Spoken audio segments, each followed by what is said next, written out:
កាលពីប្រមាណនាទីមុននេះ Donald Trump ក្នុងនាមជាប្រធានាធិបតីរបស់សហរដ្ឋអាមេរិកបានចុះហត្ថលេខាទៅលើ Executive Order ថ្មីមួយក្នុងការបិទក្រសួងអប់រំរបស់សហរដ្ឋអាមេរិកស្ដាប់ដល់ត្រង់ទៅនេះបងប្អូនប្រកាសជាមានភាពងឿងឆ្ងល់ថាហេតុអីបានជា Donald Trump ត្រូវទៅបិទក្រសួងដ៏ធំមួយរបស់សហរដ្ឋអាមេរិកអញ្ចឹងហើយអញ្ចឹងមានន័យថាសាលាទាំងអស់គឺត្រូវបិទមែនកូនសិស្សលែងឲ្យទៅរៀនមែនហើយវាមានផលប៉ះពាល់អីខ្លះដល់សហរដ្ឋអាមេរិកទាំងមូលអញ្ចឹងនៅក្នុងវីដេអូមួយនេះខ្ញុំនឹងធ្វើការបកស្រាយជំរាបសួរបងប្អូនអរគ្នាខ្ញុំជួបវងសប្តាហ៍ខ្ញុំរស់នៅសហរដ្ឋអាមេរិកបាទច្បាស់ណាស់ថាដើម្បីធ្វើការបិទនៅទីភ្នាក់ងារមួយបានគឺ Executive Order អត់អាចទៅរួចនោះទេតើត្រូវការអនុម័តពីខាងព្រឹទ្ធសភាអញ្ចឹង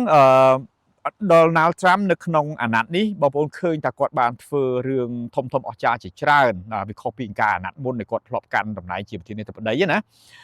គាត់ធ្វើការងារជាច្រើនដោយសារតែអាណត្តិនេះវាប្រៀបដូចជាពរជ័យរបស់ព្រះជាម្ចាស់សម្រាប់គាត់អញ្ចឹងណាគឺដោយសារតែអាណត្តិមុនហ្នឹងគឺប្រសិនបើប្រធានាធិបតីរូបណាដែលគាត់ជាប់ឆ្នោតជាប្រធានាធិបតីសហរដ្ឋអាមេរិកហ្នឹងគាត់ជាប់ឆ្នោតត្រឹមតែនៅក្នុងគេហៅថាក្នុងរដ្ឋសភាទេបើសិននៅក្នុងព្រឹទ្ធសភាវិញគឺអត់ទេប៉ុន្តែនៅក្នុងអាណត្តិថ្មីរបស់ Donald Trump នេះគាត់ជាប់ទាំងក្នុងរដ្ឋសភាផងគាត់ជាប់ទាំងក្នុងព្រឹទ្ធសភាផងអញ្ចឹងមានន័យថាគាត់មានភាពងាយស្រួលច្រើនក្នុងការដែលគាត់ចង់ធ្វើអីមួយណាគឺគាត់គ្រាន់តែបញ្ចុះបញ្ចូលគេហៅថាសមាជិកនៅក្នុងបករបស់គាត់ឲ្យបានស្ដាប់ឬមួយក៏គ្រប់គ្រងគាត់ទៅគឺអញ្ចឹងឥឡូវយើងចូលមកប្រធានបទរបស់យើងវិញថាតើហេតុអីបានជាសុក Donald Trump ទៅបិទក្រសួងអប់រំដ៏ធំមួយរបស់សហរដ្ឋអាមេរិកទៅវិញហើយវាមានផលប៉ះពាល់អីខ្លះដល់កូនសិស្សហើយមួយវិញទៀតថាតើកូនសិស្សហ្នឹងគឺលែងឲ្យទៅរៀនសាលាគឺត្រូវបិទទាំងអស់មែនបាទចម្លើយគឺមិនអញ្ចឹងទេបាទដោយសារតែនិយាយទីមួយខ្ញុំនិយាយពីរឿងហេតុផលដែលគាត់ចង់បិទវិញបងប្អូនដឹងហើយថានៅពេលដែលគាត់ឡើងជាប្រធានាធិបតីសហរដ្ឋអាមេរិកដំបូងគឺគាត់បានគាត់បានឲ្យ Elon Musk ដែលជាមហាសេដ្ឋីពិភពលោកម្នាក់ណាគឺគាត់កាន់ការជាក្រសួងប្រសិទ្ធភាពរដ្ឋាភិបាលសហរដ្ឋអាមេរិកក្នុងការមើលថាតើក្រសួងក្នុងសហរដ្ឋអាមេរិកហ្នឹងគឺក្នុងការចាយវាយផ្សេងមានប្រសិទ្ធភាពប៉ុណ្ណាអីចឹងណាហើយអញ្ចឹងទៅនៅពេលដែលគាត់រកឃើញនៅក្នុងក្រសួងអប់រំសហរដ្ឋអាមេរិកឃើញថាការចាយវាយក៏ដូចជាការគ្រប់គ្រងឬមួយក៏ការប្រតិបត្តិផ្សេងនៅក្នុងក្រសួងមួយហ្នឹងគឺវាអត់សូវជាមានប្រសិទ្ធភាពហ្មងទេគ្រាន់តែនៅក្នុងឆ្នាំ2024បាទចំណាយជាទូទៅណានៅក្នុងក្រសួងអប់រំសហរដ្ឋអាមេរិកមានរហូតដល់$268,000 លានណោះបាទអាហ្នឹងយើងនិយាយពី budget ពីទំហំទឹកប្រាក់នៅក្នុងក្រសួងនឹងចាយដែលត្រូវខ្ទង់ចំណាយណាគឺមានច្រើនមែនតើដែលគិតមើលទៅគឺហើយគេគិតមើលទៅគេគិតថាវាអត់សូវជាមានប្រសិទ្ធភាពច្រើនប្រហែលទេដោយសារតែដូចថាការចំណាយគឺវាខ្ជះខ្ជាយការចំណាយនោះគឺវាខុសគោលការណ៍ខុសទៅតាមអ្វីដែលរដ្ឋាភិបាលចង់បានអញ្ចឹងណាខ្ញុំចង់និយាយតិចតកតងជាមួយនឹងរចនាសម្ព័ន្ធក្នុងការគ្រប់គ្រងសាលារៀននៅក្នុងសហរដ្ឋអាមេរិកណាបាទហើយជាដំបូងខ្ញុំចង់បញ្យល់ប្រាប់បងប្អូនពីរចនាសម្ព័ន្ធក្នុងការគ្រប់គ្រងសហរដ្ឋអាមេរិកទាំងមូលគឺពីលើមកគេហៅថាគេមាន Federal គេហៅថាជារដ្ឋសហព័ន្ធណាបាទ Federal State ចុះពី Federal ហ្នឹងមកគេហៅថាជា State គឺជារដ្ឋណាក្នុងហ្នឹងវាមានរដ្ឋទាំង50របស់សហរដ្ឋអាមេរិកណាបាទចុះពី State ហ្នឹងគេហៅថាជា County បាទ County ហ្នឹងគឺបើសិនជាបកជាខ្មែរវិញដូចជាស្រុកអញ្ចឹងណាបាទហ្នឹងហើយដូចជាស្រុកអញ្ចឹងណាហើយចុះពី County ហ្នឹងមកវាមាន Series បាទវាមានទីក្រុងដែលស្មើនឹងភូមិឬមួយក៏ឃុំអីអញ្ចឹងទៅអញ្ចឹងដូចខ្ញុំសប្តាហ៍នេះខ្ញុំរស់នៅទីក្រុង Charlotteដែលស្ថិតនៅក្នុង Mecklenburg County បាទនៅក្នុងរដ្ឋ North Carolina នៅក្នុងសហរដ្ឋអាមេរិកអាហ្នឹងខ្ញុំចង់បញ្យល់ប្រាប់បងប្អូនអញ្ចឹងណាអញ្ចឹងពីលើមកគឺគេមានគេហៅថា Federal State ចុះមកគឺមាន State ចុះមកគេមាន County ចុះពី County មកគឺមាន Series ហើយបន្ទាប់មកគេមានការគ្រប់គ្រងតូចទៅតាមតំបន់របស់គេអីចឹងទៅហើយអញ្ចឹងសាលាមួយបាទសាលារៀនមួយហ្នឹងគឺអត់មានស្ថិតនៅក្រោមការគ្រប់គ្រងផ្ទាល់ពីនេះទេពី Federal State ទេពីរដ្ឋសហព័ន្ធទេពីក្រសួងអប់រំផ្ទាល់ហ្មងទេគឺស្ថិតនៅក្រោមការគ្រប់គ្រងរបស់រដ្ឋមួយបាទនិយាយមួយម៉ាត់ឲ្យខ្លីទៅគឺក្រោមការគ្រប់គ្រងរបស់county បាទរបស់ស្រុកមួយរបស់ស្រុកមួយណាហើយអញ្ចឹងបានជានៅក្នុងសហរដ្ឋអាមេរិកគឺយើងពិបាកក្នុងការនិយាយដែលនៅពេលដែលបងប្អូនសួរថាតើប្រព័ន្ធអប់រំនៅក្នុងសហរដ្ឋអាមេរិកគឺយ៉ាងម៉េចដែរបាទសូម្បីកុំឲ្យថាប្រៀបធៀបរវាងរដ្ឋសូម្បីតែយើងប្រៀបធៀបនៅក្នុងរដ្ឋតែមួយហ្នឹងណាតំបន់ក្នុងការគ្រប់គ្រងសាលារៀនក៏វាខុសគ្នាក៏វាផ្សេងគ្នាទៅតាមហ្នឹងដែរពីព្រោះនៅក្នុងរដ្ឋមួយគឺវាមាន county ច្រើនជាក់ស្ដែងដូចជានៅក្នុងរដ្ឋ North Carolina ដែលខ្ញុំរស់នៅនេះវាមានរហូតដល់100 county លណោះបាទវាមានរហូតដល់100 county ហើយ100 county ហ្នឹងគឺមានសាលារៀននៅខាងក្រោមហ្នឹងគឺគ្រប់គ្រងផ្សេងគ្នាអញ្ចឹងណាអញ្ចឹងដល់ទៅពេលហើយប្រសិនបើ county ហ្នឹងគឺគាត់ខ្លាំងគាត់ប្រកែថ្នាក់ដឹកនាំនៅក្នុង county ហ្នឹងគឺ មានភាពឆ្លាតវៃក្នុងការគ្រប់គ្រងអញ្ចឹងទៅអញ្ចឹងធ្វើឲ្យសាលារៀនក៏ដូចជា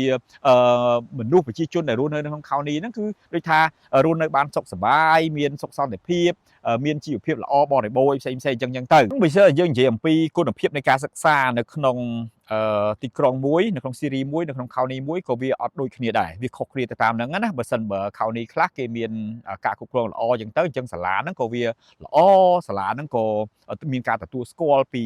state ពី federal ពីអីផ្សេងទៀតអញ្ចឹងណាអាហ្នឹងគឺវាអាស្រ័យទៅតាមហ្នឹងអញ្ចឹងហើយបានជានៅក្នុងសហរដ្ឋអាមេរិកកន្លែងរស់នៅតំបន់ខ្លះថ្លៃខ្លាំងបាទផ្ទះខ្លះថ្លៃផ្ទះខ្លះក៏ថោកអញ្ចឹងទៅ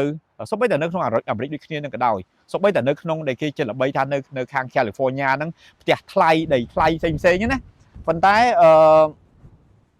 មិនថ្លៃគ្រប់កន្លែងទាំងអស់នោះទេកន្លែងខ្លះក៏វាថោកដែរដោយសារតែដូចថាការរស់នៅតំបន់រស់នៅផ្សេងគ្នាអញ្ចឹងណាអញ្ចឹងបើសិនបើរដ្ឋមួយហ្នឹងកន្លែងមួយហ្នឹងខោនីមួយហ្នឹងគឺមានការគ្រប់គ្រងល្អអញ្ចឹងទៅអញ្ចឹងធ្វើឲ្យសាលារៀនការគ្រប់គ្រងល្អប្រជាជនចូលចិត្តរស់នៅតំបន់ទៅហ្នឹងអញ្ចឹងធ្វើឲ្យតម្លៃផ្ទះឬមួយក៏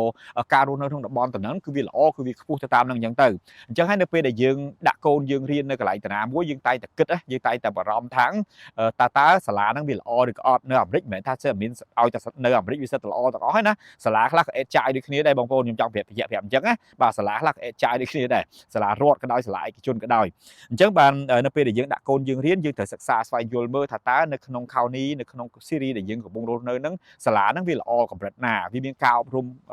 កម្រិតណាតំបន់ខ្លះសាលារៀនខ្លះសឹងថាពេលខ្លះរកគ្រូបរិញ្ញាបត្រអត់បានទេឬមួយក៏គ្រូបរិញ្ញាហ្នឹងគឺមិនដឹងជាទៅណាមកណាដូចថាអត់មានដូចថាអត់មានការគ្រប់គ្រងល្អត្រឹមត្រូវអញ្ចឹងណាអញ្ចឹងបានយើងពិបាកក្នុងការវាយតម្លៃថាអាមេរិកសាលាល្អឬមួយក៏រដ្ឋណាសាលាល្អជាងអីចឹងស្ដែងខ្ញុំមករស់នៅអាមេរិកបាន3ឆ្នាំហើយខ្ញុំបានដូរកន្លែងរស់នៅហ្នឹង3កន្លែងដែរហើយអញ្ចឹងទៅខ្ញុំបានដូរកូនខ្ញុំរៀននៅ3សាលាផ្សេងគ្នាណាកាលពីខ្ញុំមកដំបូងខ្ញុំរស់នៅទីក្រុង Morganton នៅក្នុង Berg County បាទនៅក្នុង Berg County អញ្ចឹងសាលារៀនរបស់កូនខ្ញុំហ្នឹងអត់មានផ្ដល់អាហារឲ្យកូនសិស្សទេបាទអត់មានផ្ដល់អាហារឲ្យទេស្នែកណាអាហារហូបចុកញ៉ាំលេងអីចឹងគឺអត់មានទេអញ្ចឹងកូនសិស្សដែលរៀននៅក្នុងសាលារៀនហ្នឹងមានទាំងអស់30នាក់គឺដូរគ្នាទៅដែលថ្ងៃនេះគឺកូនសិស្សនេះយក snack មកណាយកចំណីអាហារមកអញ្ចឹងទៅក្នុងហ្នឹងគេឲ្យមានយកមកមាន snack មានអាទឹកផ្លែឈើអីផ្សេងអញ្ចឹងណាហើយនឹងយកនំអីផ្សេងទៀតអញ្ចឹងយកមកញ៉ាំអញ្ចឹងទៅដូរផ្លាស់គ្នាមួយខែជាងហ្នឹងគឺប្រូបដាក់គ្នាម្ដងដោយសារតែដូចថានៅក្នុង Berg County នេះគឺអត់មានលុយគ្រប់គ្រាន់សម្រាប់ក្នុងការចាយវាក្នុងការចំណាយឲ្យកូនសិស្សរៀនអញ្ចឹងណាដល់តែពេលដែលខ្ញុំរស់មូទៅខាង Texas កាលហ្នឹងខ្ញុំនៅក្នុងទីក្រុង Carrollton នៅក្នុង Denton County សាលារៀនគេហ្នឹងគឺដូចរបៀបថារដ្ឋហ្នឹងគឺរដ្ឋគេអ្នកមានបាទសាលារៀនហ្នឹង County ហ្នឹងគឺរដ្ឋគេអ្នកមានអញ្ចឹងកូនសិស្សរៀនទៅញ៉ាំអីគឺអត់មានបញ្ហាទេគឺ free ទាំងអស់អីគឺ free ទាំងអស់អញ្ចឹងណាដល់តែពេលឥឡូវខ្ញុំបកមកនៅទីក្រុង Charlotte ក្នុងរដ្ឋក្នុង Mecklenburg County វិញគឺនៅពេលហ្នឹងគឺ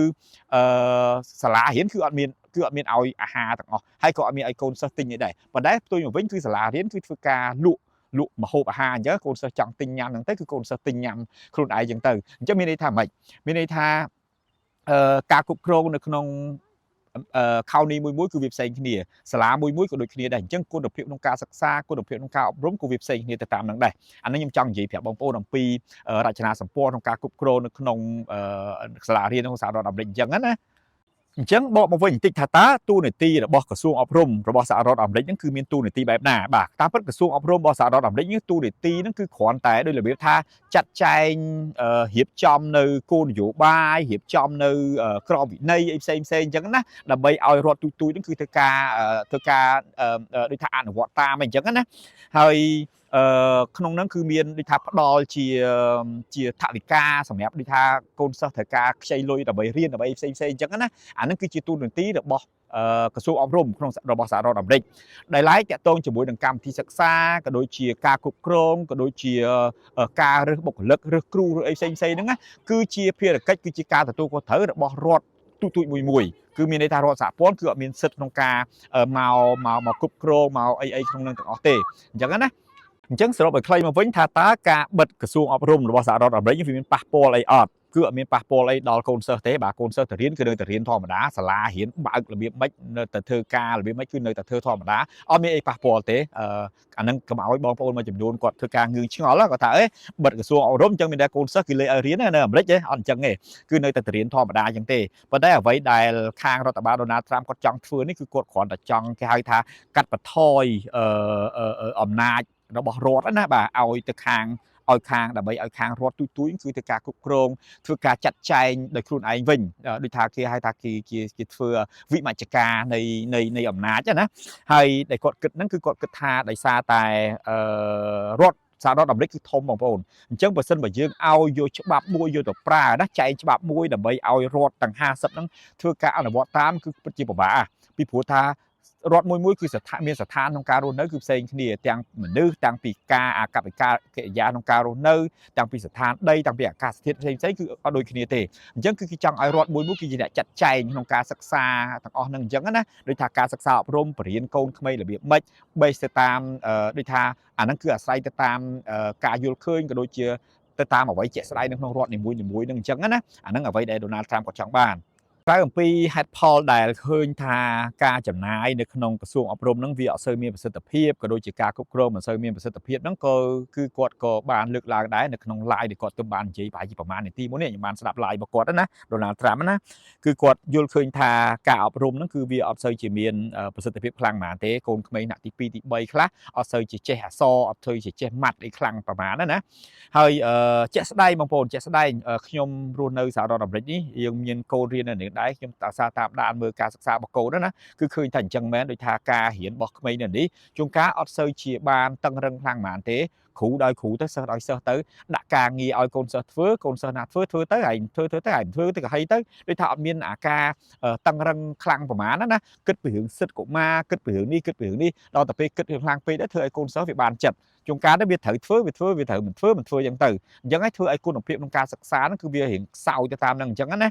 ហើយដូចគ្នាដែរនៅតាមសាលារៀនធំសាលារៀនល្បីរបស់រដ្ឋដូចជានៅ Harvard ដូចជានៅ MIT ឬមួយក៏សាកលវិទ្យាល័យធំដទៃទៀតអញ្ចឹងណាគេសង្កេតឃើញថាមួយឆ្នាំណាកូនសិស្សដែលប្រឡងចូលសាលារៀនទាំងអស់ហ្នឹងដែលជាប់ច្រើនជាងគេគឺមិនមែនជនជាតិអាមេរិកកាំងទេមិនមែនជនជាតិអាមេរិកកាំងទេគឺកូនសិស្សមកពីប្រទេសផ្សេងមកពីអាស៊ីឬមួយក៏បើជាអាមេរិកកាំងក៏ដោយក៏ប៉ុន្តែជាហៅថាមិនមែនជាអាមេរិកកាំងស្បែកសមិនមែនជាអាមេរិកកាំងដើមកំណើតនឹងអញ្ចឹងណាគឺមកពីអាស៊ីមកពីប្រទេសអាហ្វ្រិកមកពីប្រទេសផ្សេងទៀតអញ្ចឹងទៅដល់ពេលអញ្ចឹងទៅអ្វីដែលជាឧបសគ្គគឺដោយសារតែគាត់គិតថាប្រសិនបើថ្ងៃក្រោយសាលារៀនល្អគ្រូល្អដល់ពេលបដោះបដាលបានបដោះបដាលកូនសិស្សអាមេរិកផងហ្នឹងបដោះបដាលតែកូនសិស្សគេហ្នឹងបដោះបដាលតែរុស្ស៊ីបដោះបដាលតែចិនហ្នឹងដល់តែពេលចុងក្រោយពួកកូនសិស្សទាំងអស់ហ្នឹងរៀនចប់បានចំណេះវិជ្ជាហើយគឺយកអាចំណេះវិជ្ជាហ្នឹងយកត្រឡប់ទៅស្រុកដើមវិញបាទយកទៅអភិវឌ្ឍនៅប្រទេសខ្លួនឯងវិញអញ្ចឹងណាដល់តែពេលអញ្ចឹងវាសួរថាតើអាមេរិកគឺបានអីមកវិញគឺអត់មានបានអីមកវិញទេបាទអត់មានបានអីមកវិញទេគឺមានតែខាតបើសិនជាគាត់នៅតែបដែតបដោយអាហ្នឹងឲ្យនៅដដែល5ឆ្នាំ10ឆ្នាំ20ឆ្នាំតទៅមុខទៀតណាឥឡូវនឹងទទួលស្គាល់ថាអាមេរិកគឺខ្លាំងអាមេរិកគឺប៉ាកែអាមេរិកគឺល្អក៏ប៉ុន្តែពិភពលោកមានការផ្លាស់ប្ដូរមានការប្រែប្រួលប្រសិនបើយើងអត់មានការប្រែប្រួលអត់មានការផ្លាស់ប្ដូរទៅតាមគេហៅថាបរិបទរបស់ពិភពលោកទេច្បាស់ណាស់ថាថ្ងៃក្រោយទៅគឺអាមេរិកអាចនឹងដើរថយក្រោយគេអាចនឹងខ្លាយទៅជាប្រទេសអ្នកក្រអាចនឹងខ្លាយទៅជាប្រទេសដែលជាពាក់លុយគេក៏ថាបានដែរអាហ្នឹងជាការគិតរបស់គាត់អញ្ចឹងណាហើយមួយវិញទៀតគាត់គិតថាអញ្ចឹងបានគាត់ចង់ចេញគោលនយោបាយមួយថាកូនសិស្សដែលរៀនចប់នៅអាមេរិកគឺអាចទទួលបានសញ្ជាតិអាមេរិកមកហើយអីបានគាត់ធ្វើអញ្ចឹងគឺជាការលើកទឹកចិត្តមួយដោយថាកូនសិស្សដែលរៀនចប់នៅអាមេរិកអ្នកហ្នឹងមានន័យថាម៉េចមានន័យថាគាត់ហ្នឹងគឺគាត់ទទួលបានចំណេះវិជ្ជាដ៏ល្អមិនអញ្ចឹងគាត់ប៉ាកែគាត់ខ្លាំងមិនគាត់អាចរៀនទទួលបានសញ្ញាបត្រនៅអាមេរិកបានណាអញ្ចឹងហេតុអីបានអ្នកហ្នឹងត្រូវត្រឡប់ទៅប្រទេសដើមកំណើតទៅប្រទេសផ្សេងវិញអត់ព្រមនៅក្នុងសហរដ្ឋអាមេរិកដើម្បីជួយលើកស្ទួយអភិវឌ្ឍសហរដ្ឋអាមេរិកទៅដល់ពេលអញ្ចឹងគឺមានន័យថាគាត់លើកគេហៅថាគាត់លើកលើកទឹកចិត្តចំណុចតំណឹងអញ្ចឹងណាតែគ្រាន់តែចំណុចតំណឹងគឺគាត់អត់ទាន់បានធ្វើបានគាត់ក៏សន្យាគឺថានឹងត្រូវធ្វើអញ្ចឹងបើសិនជាអញ្ចឹងមែនយើងរងចាំមើលបន្តទៀតណាថាតើកូនសិស្សដែលរៀនចប់នៅក្នុងសហរដ្ឋអាមេរិកពិតជាអាចនឹងទទួលបាន green card ឬមួយក៏សញ្ជាតិអាមេរិកឬក៏អត់ដូចទៅតាមការសន្យារបស់គាត់ឬក៏អត់អញ្ចឹងអានេះអ្វីដែលខ្ញុំចង់និយាយគឺខ្ញុំគ្រាន់ចង់ខ្ញុំផ្ទាល់គឺជាគេហៅថាជាសាក្សីរស់នៅក្នុងសហនៅនេះណាខ្ញុំមានកូនរៀននៅនេះអញ្ចឹងខ្ញុំដឹងថាប្រព័ន្ធសិក្សាអប់រំក្នុងសហរដ្ឋអាមេរិកគឺចំណុចខ្លះក៏វាមានភាព កំសោយដែរវាមានភាពកំសោយដែរអញ្ចឹងវាមិនប្រកាសថាឲ្យតែអាមេរិកវាសិតតែល្អសិតតែកែសាលានៅអាមេរិកគឺសិតតែអស្ចារ្យទាំងអស់ទេអញ្ចឹងបើសិនបើ Donald Trump ក៏ដូចជារដ្ឋបាលបើសិនជាថ្នាក់ដឹកនាំរបស់សហរដ្ឋអាមេរិកអត់បានធ្វើអីមួយដើម្បីការពារអត់បានធ្វើអីមួយដើម្បីគេហៅថាត្រៀមប្រយុទ្ធប្រឆាំងជាមួយនឹងបំលាស់ប្ដូរនៃពិភពលោកទាំងមូលទេច្បាស់ណាស់ថាថ្ងៃក្រោយអាមេរិកមិនមែនជាមហាអំណាចលេខ1ទេអាចលេខ20លេខ30ឬក៏ដើរក្រោយគេផងក៏ថាបានដែរអានឹងជាការយល់ឃើញរបស់ខ្ញុំណា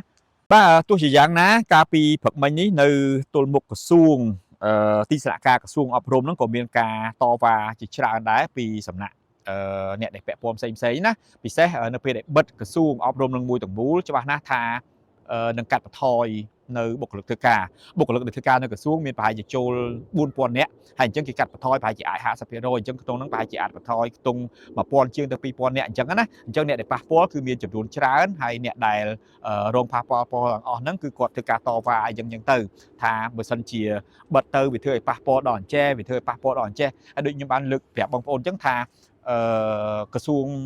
អប់រំសហរដ្ឋអាមេរិកមិនមែនគេអត់ធ្វើអីទេមិនមានបានធ្វើការអីទេគេមានធ្វើការយាយច្រើនពិសេសតាក់ទងជាមួយនឹងរឿង